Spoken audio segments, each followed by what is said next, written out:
Bora lá.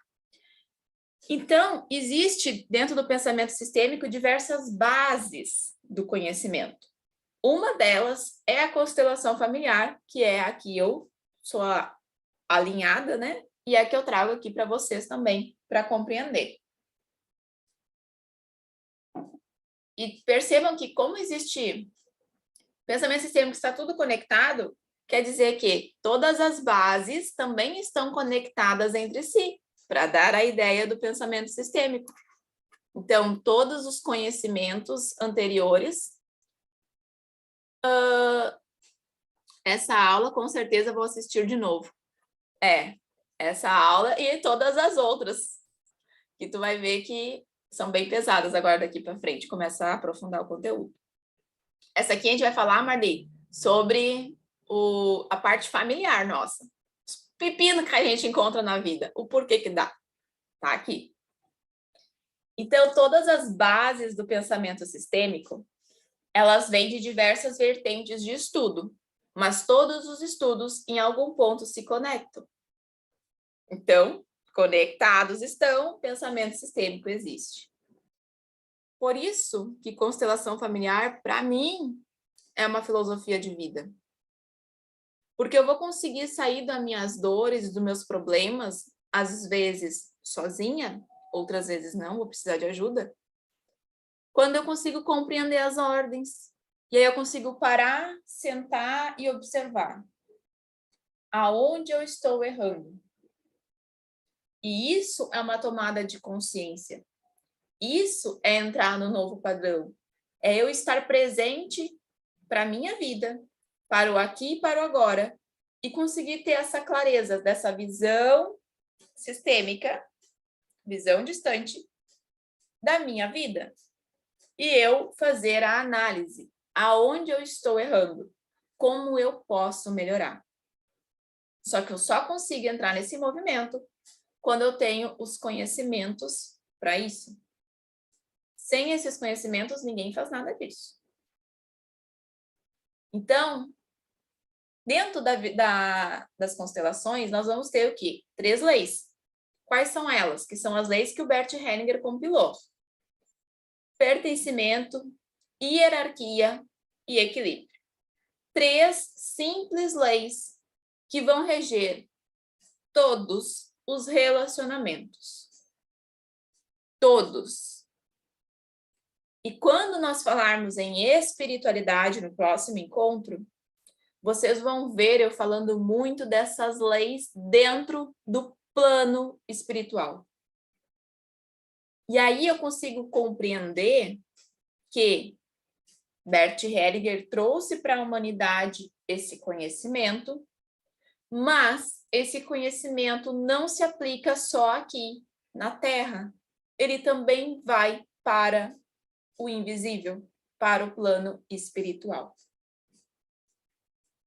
Então, o que vai dizer as leis sistêmicas ou ordens do amor? Também é uma forma a ser chamada essas leis. Elas vão dizer que vão reger todos os relacionamentos, desde com coisas palpáveis, materiais, por exemplo, eu e uma outra pessoa, até que com coisas imateriais, invisíveis, abstratas. Por exemplo, eu com o dinheiro. E dentro dessas leis, e aí já não é mais linha de Bert Hellinger, é a linha do... Me fugiu o nome do cara, mas é um cara que estudou com Bert Hellinger. Ele trabalha as constelações, não é constelação o nome, mas é as leis da constelação, sendo aplicadas na nossa psique. Ou seja, enquanto que a constelação familiar olha para as 3 leis de eu com o externo, eu com os outros, eu com aquele mundo que me cerca, encontrando as desordens para estabelecer as ordens. Este outro senhor, que eu não me lembro o nome, ele vai trabalhar com as ordens, as leis sistêmicas de eu comigo mesma. Então, se chama o método, não das constelações, mas o método do Io Petit. Ele até é português, Jô. Se eu não me engano, ele é de Portugal, esse senhor. É as constelações do trauma, as constelações da identidade, que a gente chama. E a gente não trabalha isso dentro de constelação familiar. Por quê? Porque na constelação familiar nós olhamos nós com o externo.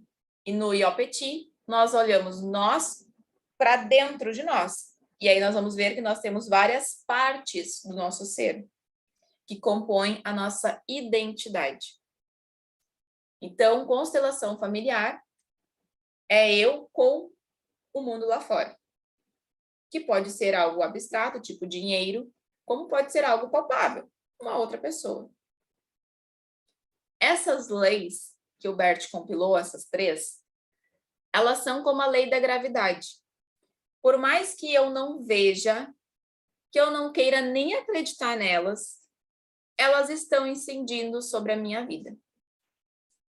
Então, eu sei que se eu pegar essa caneta e eu deixar ela cair, ela vai cair, vai dar barulho.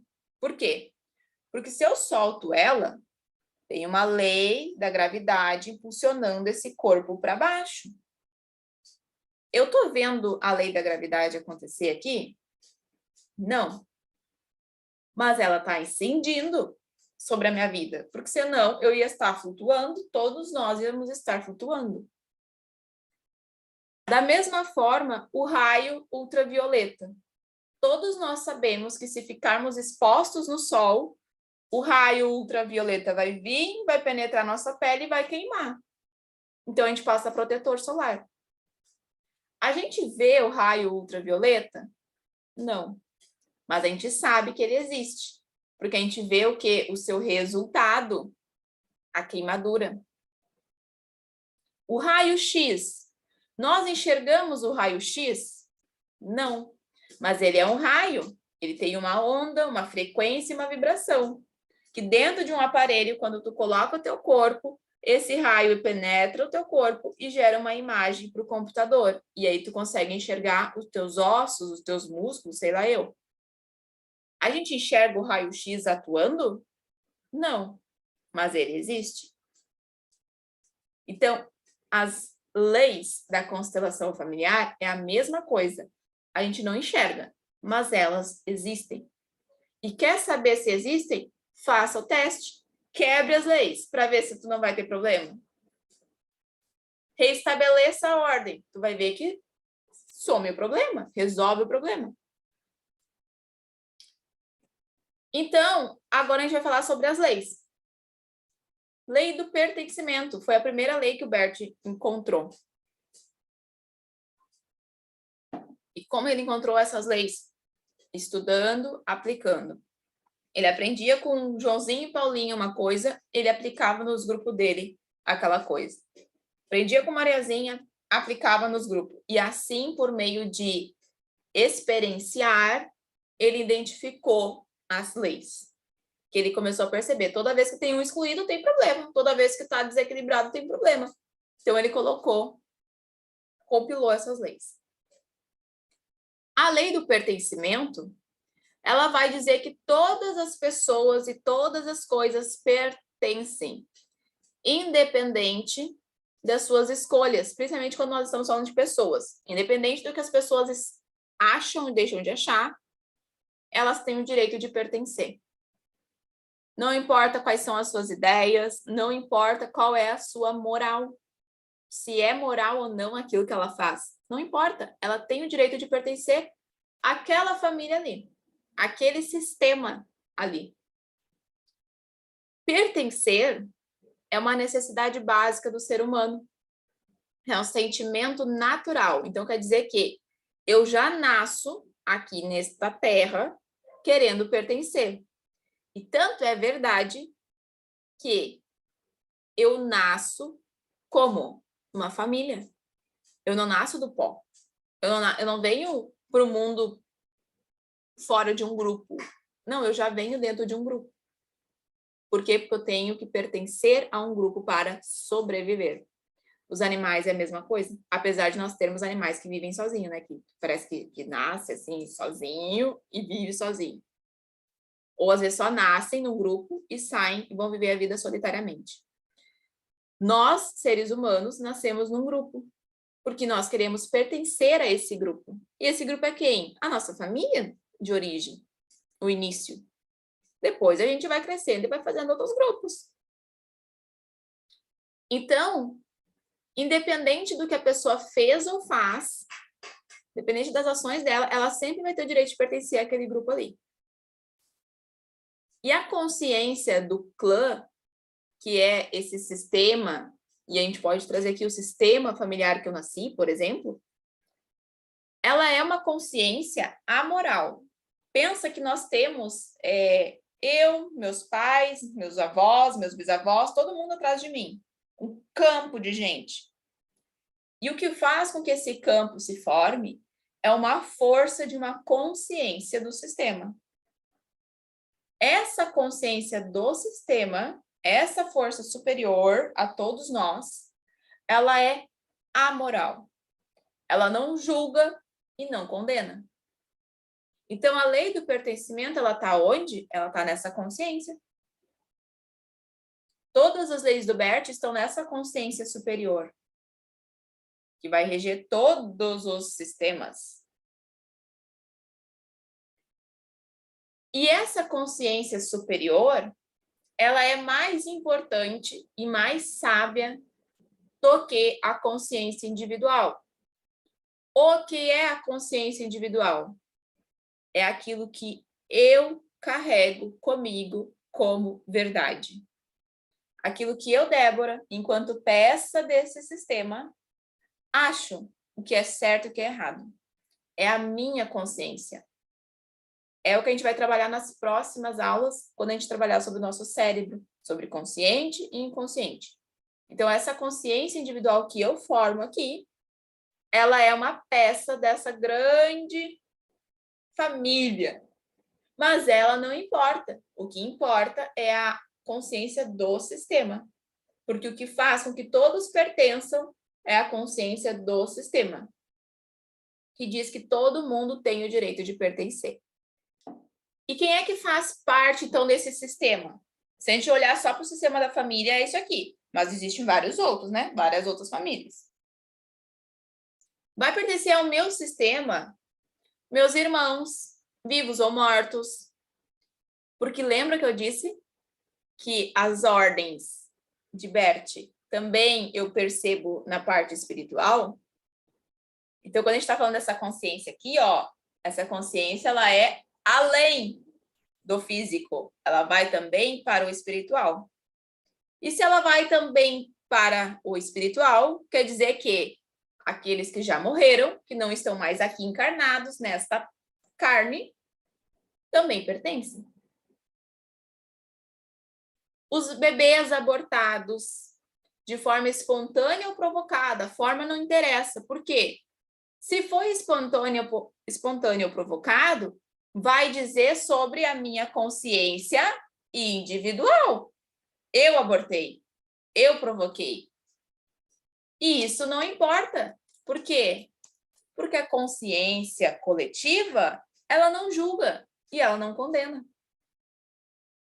Então, todos os bebês abortados, como não interessa, têm também o direito de pertencer. Assim como essa pessoa, se, por exemplo, tem abortado, também tem direito de pertencer. Os meus pais, os meus avós, os meus bisavós e todas as 7 gerações anteriores também têm o direito de pertencer. Por que a gente fala 7 gerações? Porque dentro da constelação familiar, nós conseguimos chegar com informação até 7 gerações. Depois disso, nós não conseguimos mais. Nós trazemos no DNA informações de até 7 gerações, às vezes um pouco mais. Mas muito mais longe, nós não conseguimos. A ciência não detecta. E por quê? Porque se nós, com a capacidade intelectual que nós temos de chegar até uma origem, um ponto origem, o que nós vamos fazer?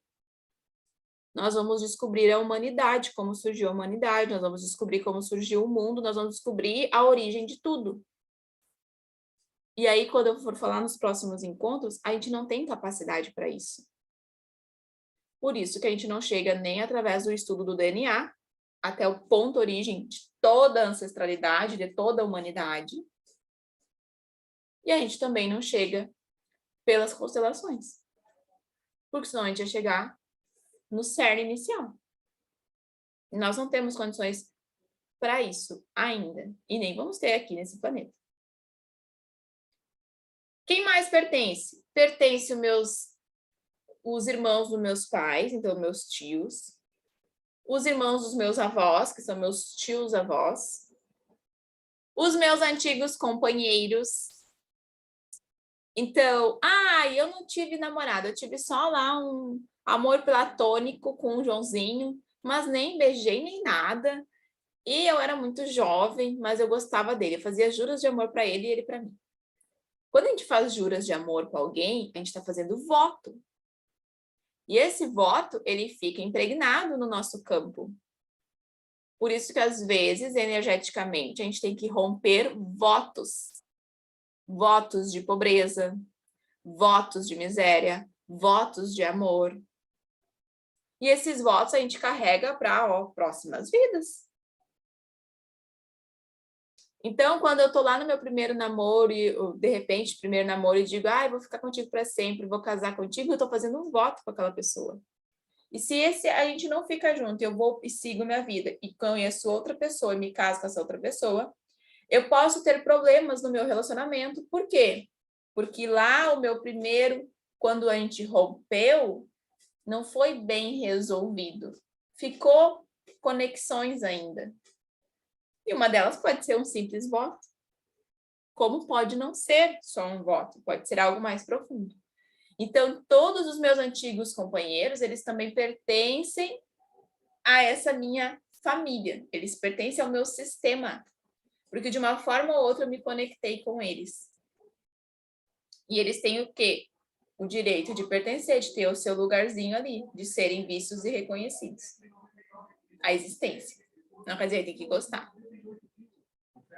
Os antigos companheiros dos meus pais, dos meus avós, é a mesma dinâmica. Porque, às vezes, se eu tenho ali o meu primeiro companheiro, rompi com ele, tive um relacionamento e tive filhos, pode o meu filho se identificar com essa pessoa que está excluída aqui, que não está tendo o seu direito de pertencer. Quem é essa pessoa? Aquele meu primeiro namoradinho que eu resolvi botar de escanteio. Então, o que pertence aos meus antigos companheiros e também dos meus pais. Se pertence aos meus, pertence aos meus pais. As pessoas que trouxeram benefício para o sistema e as pessoas que trouxeram prejuízo. Quem é que traz benefício? Vamos pensar o seguinte, quem dá algo muito grande. Então, nós estamos precisando de um transplante de rim para o meu primo. Gente, um rim sem rim, a gente não vive. Aí vem alguém e diz o seguinte, nós temos lá o fulano que tem um rim. A pessoa faz um transplante de rim e ela passa a ter uma vida melhor. Isso é um benefício ou não é? É um benefício. A Jo caiu, a Jo voltou. Isso é um benefício. Então, quer dizer que doação de rim, doação de coração, tudo que for algo grande que traz um benefício para a minha vida, essa pessoa que trouxe o benefício tem o direito de pertencer. E um prejuízo? Um prejuízo para o sistema, a gente pode trazer como exemplo uma pessoa que tira a vida de outra.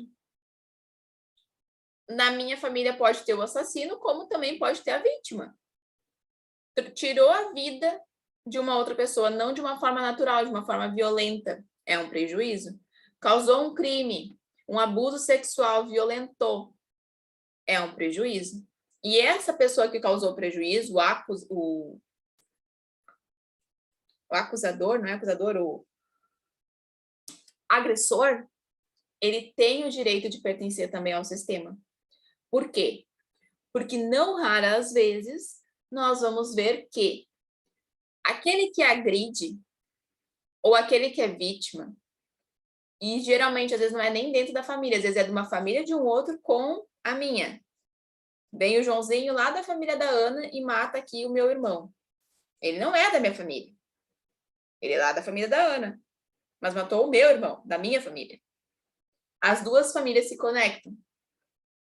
Quando a gente vai aprofundar esse conhecimento, essa busca, a gente vai ver que o agressor está compensando algo do sistema dele e aqui a vítima também está servindo para compensar algo desse sistema.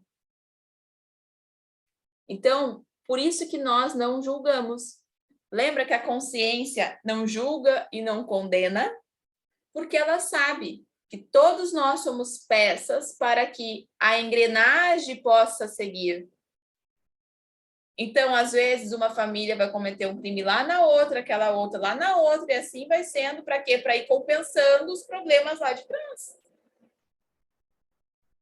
Só que nós julgamos. Mas a consciência do sistema, não. Ela entende que é necessário. E quando num sistema ocorre, então, uma exclusão que diz, fulano, tu não vai mais pertencer, eu te esqueci, tu, para mim, tu não presta, vai fora da minha vida. Acontece o quê? Um desequilíbrio. E essa situação, ela vai ser vivida pelos descendentes. É o que eu acabei de dizer. Vai acontecer lá na frente alguma coisa com algum descendente teu para que se compense o problema que hoje você está fazendo. Então, tudo aquilo que nós aqui não queremos olhar, podem ter certeza que nossos filhos, netos, bisnetos vão olhar. Então, não tem nada que a gente faça que fique impune da lei universal. Tanto das leis divinas, quanto das leis sistêmicas. Independente desse descendente, por exemplo, conhecer ou não os fatos ocorridos lá no passado. Então, toda vez que vocês vêm para uma constelação, vocês estão sempre olhando lá para o passado, lá para a ancestralidade, para tentar resolver o problema de vocês, que não foi vocês necessariamente que causaram. Outras vezes, sim. Outras vezes, não. Outras vezes foram lá atrás e vocês estão compensando algo aqui. Repetindo um padrão, por exemplo. Todos os sistemas existem exclusões. Todos. No meu, no da Ana, no da Marlene, no da Jo, todos. E o que a gente vai conseguir perceber, então? Ah, como eu sei que tem uma exclusão? Quando tem um desequilíbrio. Que tipo de desequilíbrio? Qualquer tipo. Mas, por exemplo, quando a gente tem problema financeiro, a gente tenta sair do lugar e não sai. Pode ser um sintoma de uma exclusão. Alguém da tua família aí está sendo excluído. Até 7 gerações anteriores. Pode ter problemas no relacionamento. Pode. Pode ser que eu esteja lá identificada com um ex-namorado da minha mãe, do meu pai, de um avô, sei lá. Problemas comportamentais. Sou uma pessoa muito irritada, muito agressiva. Pode ser que eu esteja honrando alguém que está excluído, que quer ser visto. Geralmente, problemas comportamentais aparecem muito em crianças e também em animais. Por quê? Porque eles são como se fosse o termômetro da família. A gente vai dizer que as crianças, não que elas não tenham problemas, elas têm, porque elas são indivíduos que estão em formação assim como nós um dia fomos criança, e traz toda a sua bagagem individual. Porém, dentro de um ciclo dentro de um sistema, de um ciclo de pessoas ali, de um grupo, essa criança, ela geralmente se adapta com muita facilidade. E se ela não está se adaptando, é porque ela está representando algo que esse sistema não está olhando. Então, ela está se conectando com aquela situação que pode ser visível ou abstrata, que o adulto daquele sistema não está querendo olhar. Então, eu tenho um problema no meu relacionamento. Eu sei que eu tenho um problema, mas eu faço de conta que não tem. Eu sigo minha vida fazendo de conta. tentando, ó, tapar o sol com a peneira, fechar meus olhos para o problema. Eu vou ter um filho e o meu filho provavelmente vai olhar para esse problema. Ele sabe da existência? Racionalmente, não. Mas a criança, até os 7 anos, ela é muito perto da parte espiritual. Ela é muito conectada, tanto que ela consegue visualizar seres invisíveis. Porque a sua casca, digamos assim, ainda não fechou completamente. Então, ela consegue ter uma sensibilidade muito grande. Automaticamente, ela se conecta com essas ações que estão problemáticas do casal. E ela se torna, então, um termômetro, porque ela vai representar como? Com problemas comportamentais. Às vezes, um déficit de atenção, às vezes, uma irritabilidade, às vezes, não obediência, vários tipos. E doença? Doença é a mesma coisa.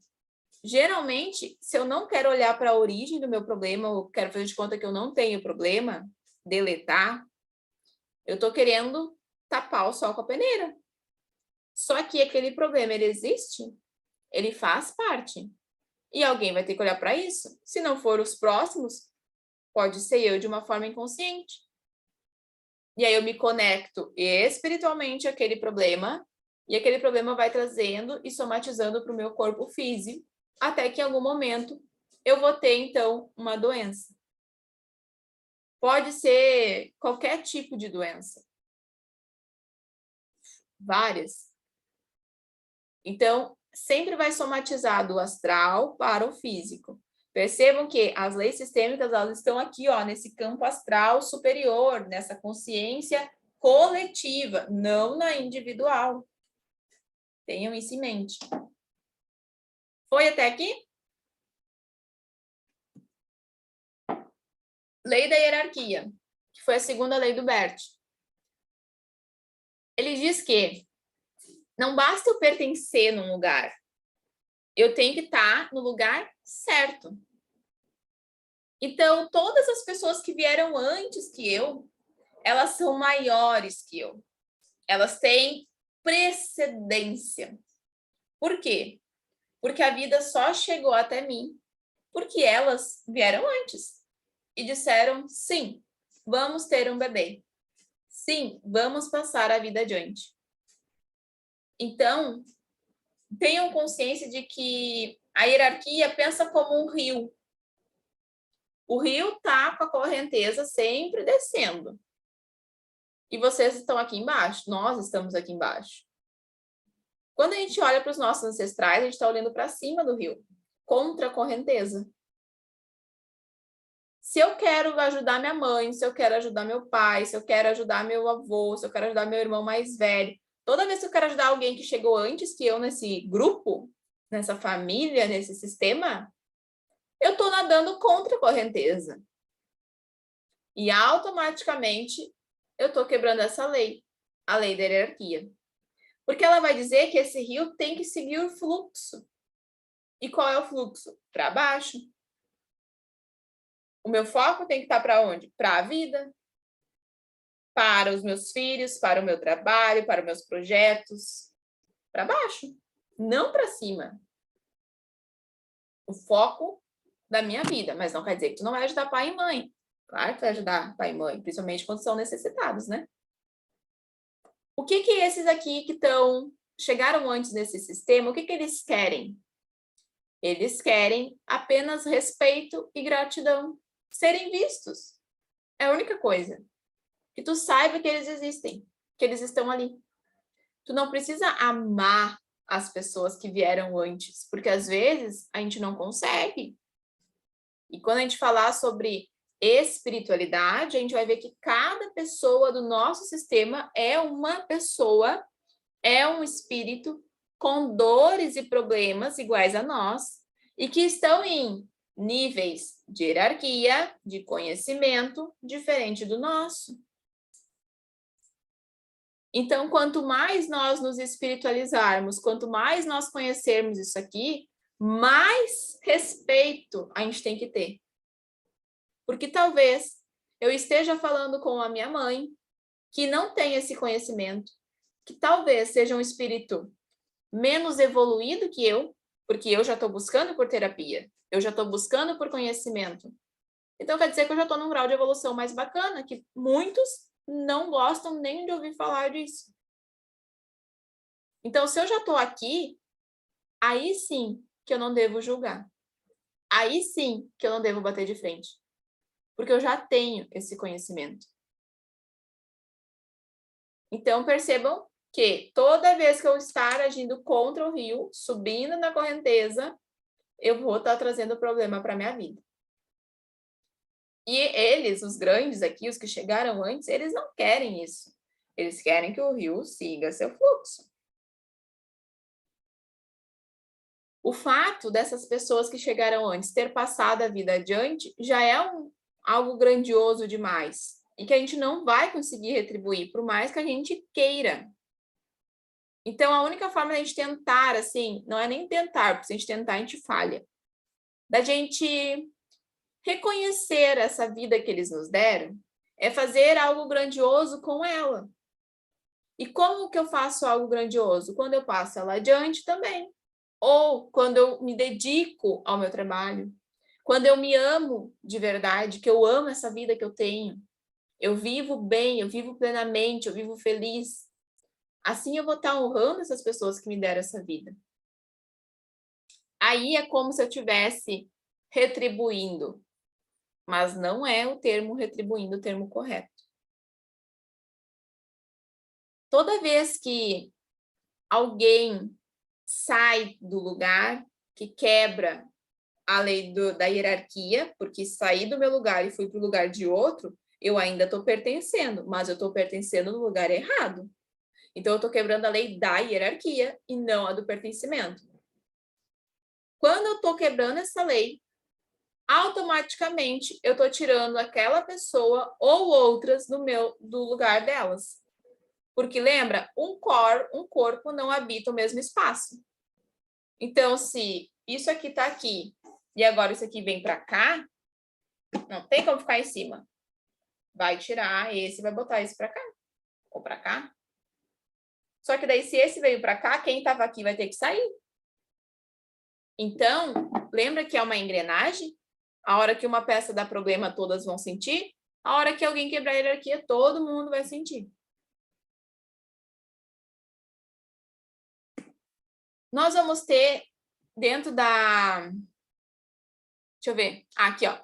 Os filhos precisam respeitar e compreender as decisões dos pais, que é o que eu estava falando antes. Pois mesmo que não concorde com elas. Se eu estou aqui embaixo, eu já tenho um conhecimento, eu preciso ainda assim respeitar a ideia que meu pai e minha mãe traz, por mais que eu não concorde. Porque lembra, a minha consciência individual vai dizer que o pai está errado, vai dizer que a mãe está errada. Só que, para manter a lei da hierarquia, importa o que eu acho? Não. A lei da hierarquia, ela está naquela consciência superior, aonde ela não julga e não condena, aonde não importa a moral. Não importa a moral do meu pai, da minha mãe, não importa a minha. Não importa o que eu penso, o que eu acho. Eu não tenho que me meter lá. Eles chegaram antes, eles estavam 1000 anos antes vivendo aqui nessa vida, aí foram me ensinar o que é viver, foram me ensinar a comer, foram me ensinar a me cuidar. Como que eu agora vou achar que tenho condições de apitar na vida deles? Quantos anos eles viveram na minha frente? Que arrogância minha achar que só porque eu estudei mais, porque eu sei falar isso, sei falar aquilo, eu sei mais que meu pai e que a minha mãe. Eu não sei. Eu sei para mim. Ponto. E deu. Da mesma forma que, olha tudo que eu sei hoje. Aí eu vou ter um filho, meu filho vai crescer, quando ele estiver lá nos 20 anos, ele vai dizer que eu tô agindo errado. Mas olha tudo que eu tô trilhando agora. Meu filho tá vivendo tudo isso aqui que eu tô vivendo? Não. Então, da minha vida cuido eu, e meu filho vai cuidar da vida dele quando ele for adulto. Esse é o movimento. Lembrem sempre que uma hora tu é o filho, outra hora tu vai ser o pai. Tente sempre entrar nessas duas polaridades. para perceber. A lei do equilíbrio. A lei do equilíbrio, ela vai se dar com quem? Com os iguais. Então, se eu nasci na família, eu tô aqui embaixo. Lembra do rio? Ela vai se dar somente com os que estão na mesma linha que eu. Somente com os que estão na mesma geração que eu. Então, quem seriam essas pessoas? Dentro da minha família, seria o meu irmão, os meus primos. São pessoas que estão na mesma faixa etária que eu. Chegaram junto comigo nessa família. Nós todos somos iguais. Os velhos vieram antes. Dentro da parte de relacionamento com o mundo externo, nós vamos ter quem? Os amigos. Os amigos da gente, eu com vocês aqui. Nós estamos todo mundo na mesma faixa etária. Então, todos nós pertencemos a um grande sistema da sociedade, todos nós temos uma hierarquia que a gente adota dentro dos nossos grupos que nós convivemos, porque nós convivemos em vários grupos. E nós também estabelecemos equilíbrio. O equilíbrio, ele vai ser o quê? Como uma gangorra para que essa relação entre eu e essa outra pessoa, ou eu e essas outras pessoas, sejam harmônicas. Então, uma hora eu vou dar, na outra eu vou receber. Uma hora eu vou dar, na outra eu vou receber. Isso é a lei do equilíbrio. Sempre entre os iguais. Entre os diferentes, não. Então, quer dizer que se eu quero dar para minha mãe algo para retribuir a vida que ela me deu, eu vou conseguir? Não vou. Se eu quero retribuir um professor meu porque me ensinou muito, a Marli me ensinou matemática, apesar de eu ser muito ruim em matemática, né? Eu passei e consegui me formar no ensino médio. Aí eu te pergunto, eu vou conseguir retribuir a Marli? Não vou. Por quê? Porque ela me ensinou muito. Ela deu algo que eu precisava. Então, entre os nossos ascendentes e também de nós com os nossos descendentes e os nossos mestres e professores, a gente nunca vai conseguir equilibrar. Vai sempre existir um desequilíbrio. E também com aquelas pessoas que deram algo grandioso para nós. Nos facilitaram algo na vida. O que a gente tem que fazer nessas horas? Reconhecer esse desequilíbrio e dizer, tudo bem. É assim. Nunca vou conseguir te pagar. E tá tudo certo. Aí a vida vai seguir seu fluxo. Agora, se eu digo não, porque eu ainda vou te pagar. Mãe, eu ainda vou te compensar por tudo que tu sofreu para me cuidar. Não vai, amor. Não vai. Vai tentar e vai falhar. E aí, nessa tentativa, tu vai falhar 1000 vezes e as 1000 vezes tu vai estar sendo infeliz. Por quê? Porque tu vai estar olhando sempre para trás, contra o rio. Ao invés de olhar para a vida, ao invés de olhar para frente. E por que nós queremos compensar? Nós queremos compensar a nossa mãe, nós queremos compensar o nosso professor. Porque compensação é um sentimento natural do ser humano. Então, quer dizer que eu sempre, quando estou aqui embaixo, eu tenho uma sensação de dívida. Então, eu quero retribuir. É natural. Mas se eu tenho consciência de que eu não consigo retribuir quem está acima de mim, eu não vou fazer. Vou perder tempo. Então, eu vou só retribuir quem está do meu lado. Quem está do meu lado é meu marido. Meu marido e eu, nós somos iguais dentro dessa família. Então, se o relacionamento não está equilibrado, alguém está dando demais e alguém ou só está recebendo, esse relacionamento vai ter problema. Que tipo de problema? Problema de comunicação, problema de se ajudarem dentro de casa, problemas financeiros, falta de libido, falta do toque. Por quê? Porque não estão conectados, estão afastados. Ó, tem um afastamento. Então, para que o relacionamento seja harmônico, para que o casal consiga passar pelos problemas junto e sempre irem evoluindo, é preciso estar equilibrando o relacionamento. Como que eu vou equilibrar o relacionamento?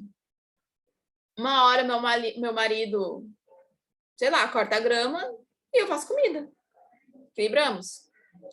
Uma hora eu cuido das crianças, no outro dia ele cuida das crianças.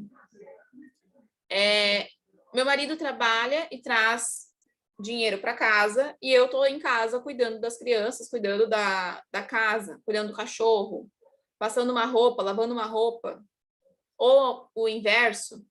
Então, o equilíbrio, ele não precisa ser necessariamente no 80-80. Tu fez isso, eu faço aquilo. Tu fez isso, não. Mas precisa ter consciência de que se está equilibrando.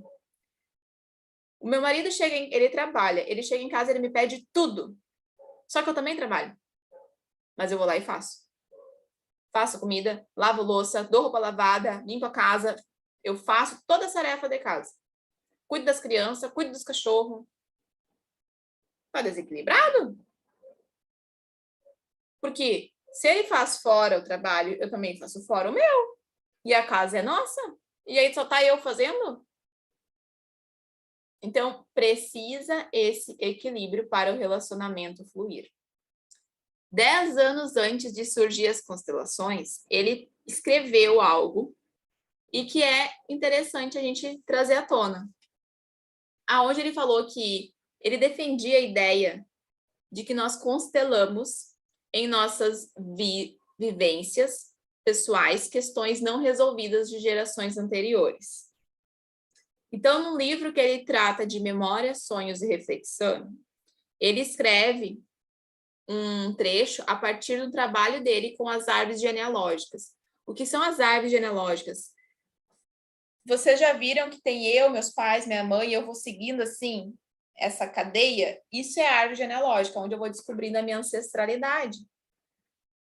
Com um trabalho desses, ele identificou algo, e esse algo é o que eu trouxe aqui da escrita dele, que diz o seguinte: tenho a forte impressão de estar sob a influência de coisas e problemas que foram deixados incompletos e sem resposta por parte de meus pais, meus avós e outros antepassados. Muitas vezes, parece haver numa família um karma impessoal que se transmite dos pais aos filhos. Sempre pensei que teria de responder a questões que o destino propusera a meus antepassados, sem que estes lhe houvessem dado qualquer resposta.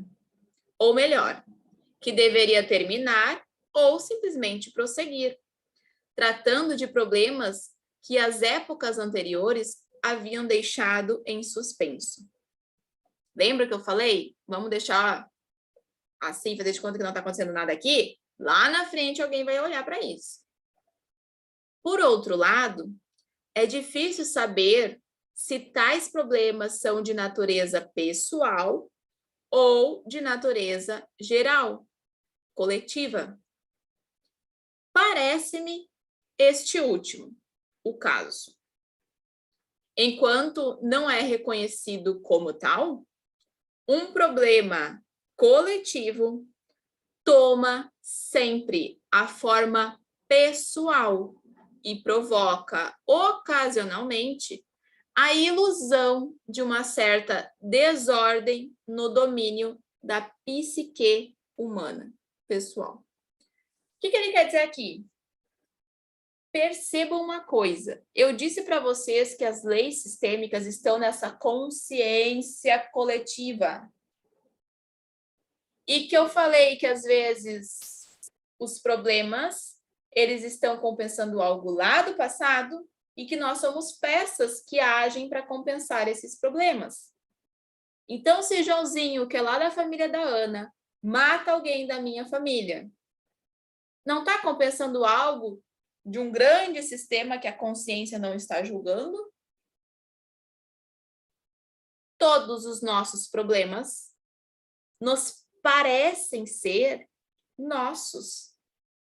Nos parecem ser individuais, mas não são. Eles vêm de um grande sistema que conecta todas as famílias. Por quê? Todo mundo tem os mesmos problemas. Todo mundo tem as mesmas dinâmicas. Cada um sofre em graus diferentes. Por quê? Porque nós vamos tratar lá na espiritualidade que nós estamos em níveis evolutivos diferentes. Cada espírito está num degrau evolutivo que está vindo para aprender aqui na Terra. Mas todos passamos pelas mesmas questões problemáticas. Eu sou a única pessoa que perdi meu pai? Não, a Jo já perdeu o pai, a Ana já perdeu a mãe. Todo mundo aqui sofre de um jeito luto. Problema com drogas. Só eu que tenho uma pessoa na família com problema com drogas? Problema com alcoolismo? Não, várias outras pessoas têm. Uma mãe que perde um filho assassinado. É só ela que perdeu aquele filho? Não, várias outras mães. Então percebam que o problema, ele parece individual. Ele parece só meu, mas ele não é. Ele é coletivo. Porque acontece com todo mundo. Hoje acontece comigo, amanhã vai acontecer com o Joãozinho, amanhã vai acontecer com a Mariazinha, e assim vai. 10 anos antes de surgir constelação familiar, de surgir pensamentos, as leis, esse cara aqui já falava sobre isso. Ele é um psiquiatra. Psiquiatra, acho. Então perceba como é profundo o negócio, que conecta pessoa, nossa psique individual e coletiva, e algo além que às vezes a gente não consegue compreender pela ciência, não consegue compreender quando nós somos muito voltados à matéria, ao mundo mecanista, e quando nós vamos para uma parte mais espiritual da coisa, a gente começa a entender um pouco mais, que é o pensamento sistêmico. Lembra que eu disse? Pensamento sistêmico surgiu para se contrapor ao pensamento mecanista reducionista, que é o que olha só para o mesmo lugar, só para o que está aqui na matéria. Aí eu trouxe um conto para nós. Eu gosto muito dessas coisas, né? Já deu para ver, assim, de profundidade. Esse conto, ele foi extraído do livro do Hellinger e fala sobre o fio condutor. Esse conto, ele vai falar sobre a boa e má consciência. Então, eu vou ler com vocês e depois vocês releiam ele também com outros olhos, tá? A imagem do fio condutor remete a Ariadne, que entrega a Tiseu um longo fio vermelho, para que ele consiga sair do labirinto no qual tem de enfrentar e matar o Minotauro. Então, esse cara tem que entrar no labirinto e ele tem lá um fio vermelho longo que a Ariadne entregou para ele. Do mesmo modo, na nossa vida, também recebemos um fio condutor. Sempre que estamos para nos desviar do caminho certo, com seu auxílio, encontramos a saída da escuridão para a claridade. Essa é uma imagem simples. Na realidade, temos um fio condutor em cada mão. Na esquerda, na direita, um fio espesso. Na esquerda, um fio fino. Tão fino que nossos dedos mal conseguem sentir. Após certo tempo, o fio espesso da mão direita acaba. Embora nosso caminho siga adiante, já não podemos mais contar com ele. Agarrados a ele, retornamos para o local de partida. Talvez tentemos uma segunda e depois até uma terceira ou quarta vez. Mas o resultado sempre será o mesmo. Para prosseguirmos, esse fio não é o suficiente. Se contarmos com ele, passaremos a vida inteira indo e vindo, sem achar a saída que está bem adiante, do outro lado, e conduz a outra claridade e extensão. Se chegarmos a um fim com o fio condutor espesso, talvez nos lembraremos do fio fino, que até então permaneceu quase imperceptível para nós e não nos deu um apoio sólido. A pergunta é: vamos ter coragem de confiar nele? Vamos ter coragem de soltar o fio espesso e seguir o fino no labirinto da nossa vida? Nesse meio tempo, talvez nos perguntemos: quem ou o que é esse fio condutor espesso, que é forte, mas curto demais? Quem ou o que é esse fio fino, mas comprido, que nos indica outra saída e conduz a outra claridade? O fio condutor espesso, com o qual acreditamos poder contar sem dificuldade, é a nossa boa consciência. Ele só conduz até certo ponto no labirinto da nossa vida. No final, em vez de nos fazer prosseguir, traz-nos de volta para o ponto de partida. Por quê? Porque com a sua ajuda, sempre distinguimos o bem do mal. E assim, o nosso amor logo chega ao fim. A claridade no qual nossa imagem é alterada pela chamada consciência ruim, permanece apagada para aqueles que confiam na boa consciência, no fio grosso. Eles sempre retornam ao mesmo ponto de partida, onde se orientam brevemente, encontram tudo em ordem e começam o mesmo jogo outra vez. Vai e volta. Agora, queremos saber por onde o fio fino nos conduz.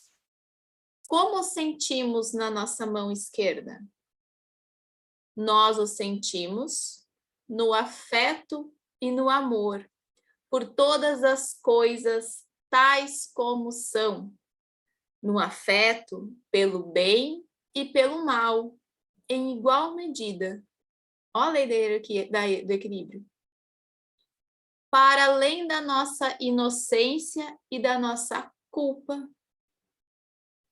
Com esse fio condutor na mão esquerda, paramos a todo instante.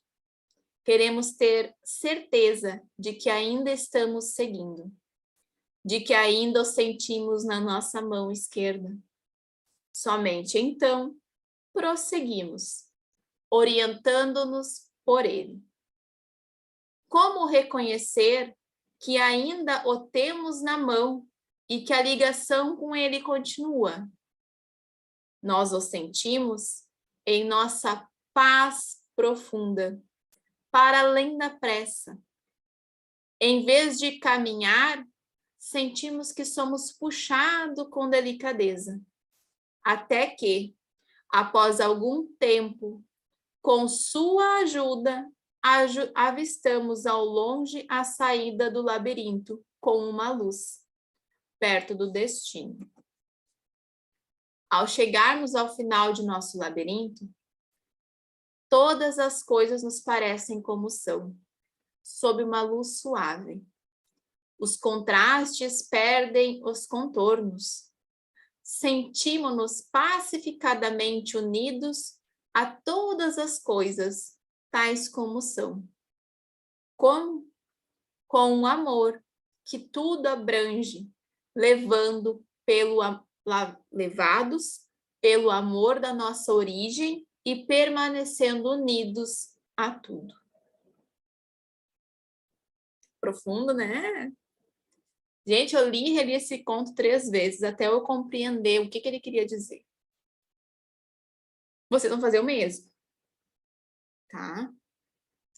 E tem uma sabedoria muito grande aqui dentro desse conto. E vocês vão conseguir extrair. Mas basicamente o fio fino é o que a gente faz, avança, entra no novo padrão, melhora a nossa vida, prospera, todas as áreas, não é só dinheiro não, tá? É todas as áreas, a gente melhora como pessoa. E aí a gente avança mais um pouco. E a gente para de novo. A gente olha para ver se nosso lugar está garantido e avança de novo. E assim a gente vai indo até o último dia da nossa vida aqui. E aí nós evoluímos, que esse é o objetivo. A gente não entra nessa vida a passeio para ir e voltar, e ser só mais uma vida vivida. Não, a gente vem para evoluir, para fazer esses movimentos aqui. Esse é a boa e a má consciência, esse é o movimento de culpa. E a gente faz isso todos os dias. Quando? Dentro das nossas ações diárias. Quando eu escolho responder a minha mãe ou me calar. Quando eu escolho bater de frente com meu marido ou me calar. Quando eu escolho dizer assim, meu Deus, eu tô acelerada, eu tô nervosa, eu tô com muito trabalho, eu preciso descansar. E aí eu me permito descansar.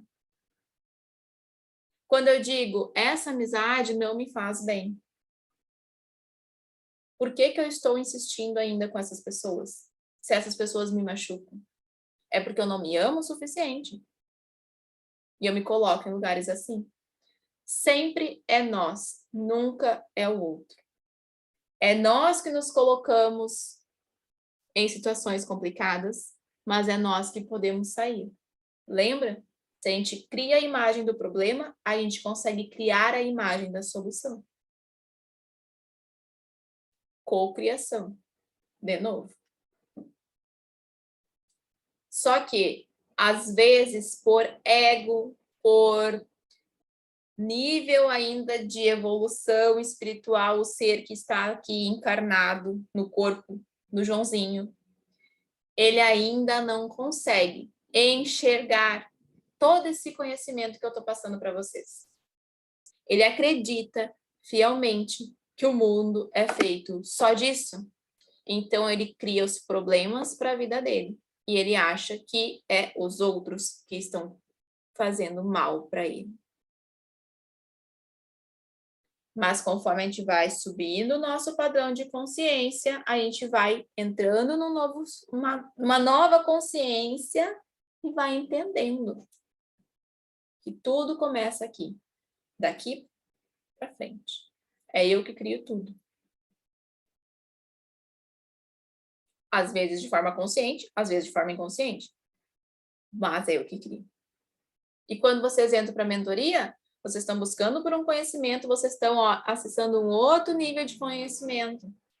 E que é muito conteúdo em pouco tempo. Mas com o tempo isso vai se encaixando na vida de vocês. E aos poucos vocês vão entrando nesse novo padrão.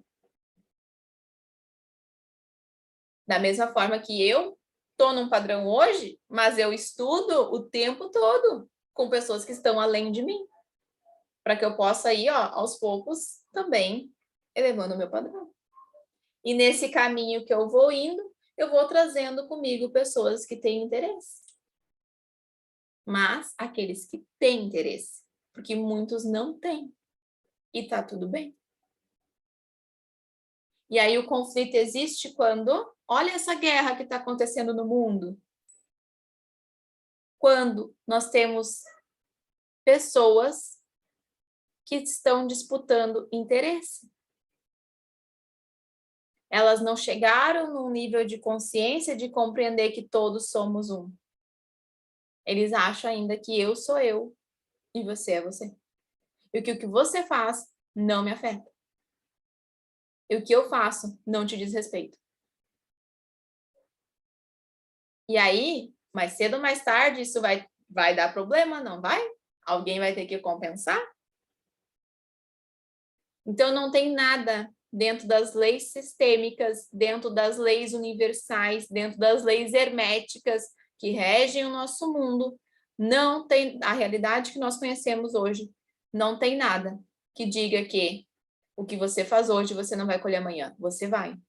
Não tem aquele ditado dos antigos? Você planta, você colhe. Plantou florzinha, vai colher florzinha. Plantou espinho, vai colher espinho. A lei da causa e efeito, a lei da ação e reação, é lei sistêmica também incidindo de outra forma. É uma lei hermética incidindo de outra forma. Por quê? Porque se hoje eu faço aqui, eu posso até morrer nessa vida e não colher nessa vida os frutos que eu plantei. Mas daqui a anos eu vou reencarnar de novo. E aí eu vou ser outra pessoa, com outro nome, outra fisionomia, mas é o mesmo espírito. E aí eu vou passar por problemas nessa vida e eu vou dizer, eu nunca fiz isso para merecer. Será mesmo? Você teve a sua memória apagada. Você tem acesso a um campo. Você é muito mais do que o que está aqui na carne. E aí as coisas começam a se encaixar, gente. E aí a gente passa por situações problemáticas e a gente vai dizer assim, mas por que comigo? Calma, meu bem. Aceite e tire não o negativo. Por que comigo? Não entre para vitimização, porque é um padrão nosso se vitimizar. Entre para um movimento de ascensão, tu tá aqui para evoluir. Aprende com esse erro. Qual é a parte de ti que está criando esse problema? Tome consciência, traga para a realidade. Bom, se eu estou passando por um problema, eu não tenho consciência que eu criei isso, eu olho para o meu passado, eu vejo eu não fiz nada para merecer isso, provavelmente eu fiz lá em outra vida. Aí eu vou fazer o que agora? Vou me vitimizar? Não. Vou pegar esse problema e vou dizer, ok, como eu posso resolver? Como eu posso passar por esse problema, por essa dor, por essa situação complicada que está a minha vida? O que eu preciso fazer? Movimento de ação. Voltamos à aula 1 da mentoria, onde eu disse, sem ação, nada acontece.